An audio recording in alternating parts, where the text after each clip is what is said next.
번째로는 첫 번째가 운전 자본을 잘 관리하는 거 있다면, 두 번째는 투자를 얼마나 잘 하느냐에 문제가 있습니다. 특히 우리나라 대부분의 그 그룹들, 기업들이 도산이 되는 가장 큰 이유가 자회사에 대한 어떤 그 정말 밑빠진 독에 물붓기 투자, 이런 걸로 인해서 사실 도산이 되는 경우가 굉장히 많습니다. 특히 이제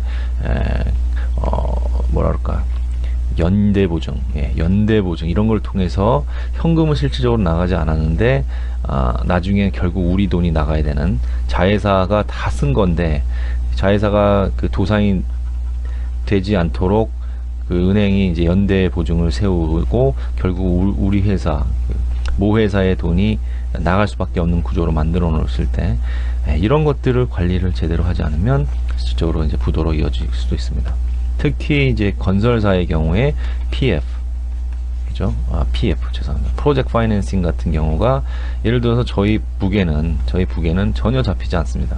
그럼에도 불구하고 북이라고 하면 이제 대차대조표를 말씀드리고 대산 상태표를 말씀드리는 건데, 이 북에는 안 잡히는데 연대 보증이 돼서 건설 시행사라고 있습니다. 시행사가 이 돈을 은행에서 빌리고, 이 시행사가 실질적으로 여러 가지 이제 빌딩들을 짓고 하는 어떤 여러 가지 프로젝트를 진행하는데,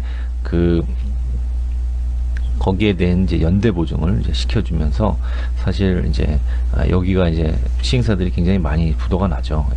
여기 나면 이제 자연스럽게 여기에 현금이, 은행이 여기서 보증 증거를 갖다가 이제 책임져 주기를 바라는 어떤 요구를 합니다. 그래서 생각도 못한 투자가 이제 들어가 버리는 그런 문제들이 이제 생기게 되죠.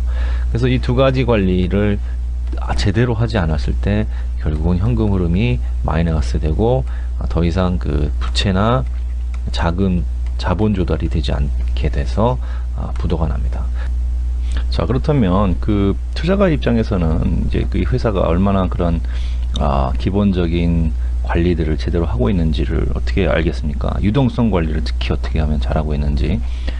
투자가 입장에서는 유동성 관리가 제대로 안 돼서 치명적일 수가 있습니다. 그래서 유동성 비율, 그래서 유동자산을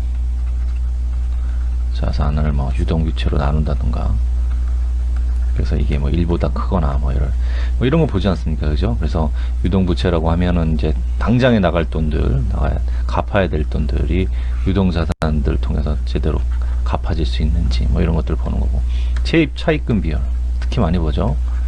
뭐 부채 비율도 많이 보지만, 뭐 차입금 비율이 어느 선을 넘지 않았느냐, 예를 들면 뭐 100%를 넘지 않았느냐, 이런 것들을 봄으로써 이 회사가 지금 이런 어떤 유동성 관리에 대해서는 아주 철저하게 지금 진행을 잘 하고 있다, 이런 것들을 사실 IR 통해서 잘 설명을 해 줘야 되고요.